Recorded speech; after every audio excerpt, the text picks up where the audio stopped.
Start.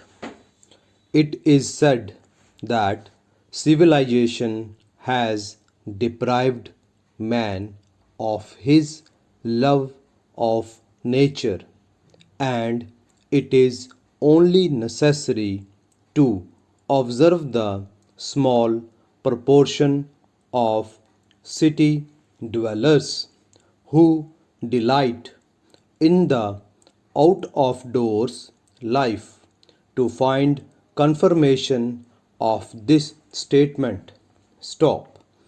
This has been spoken of many times, and as we think and as we shall maintain, it is very unfortunate that such a state of affairs exists.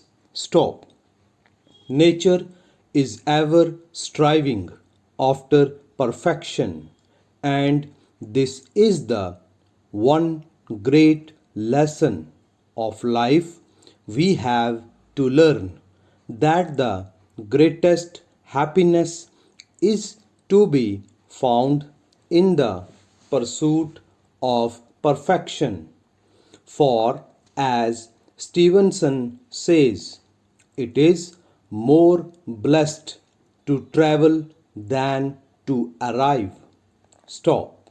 All lovers of nature should read Stevenson's account of a leisurely journey through the northeast of France by canoe and on foot. Stop. He was a lover of nature. Stop. Being in perfect agreement with him and wishing to emulate his example, we spent a holiday afloat in France last summer. Stop.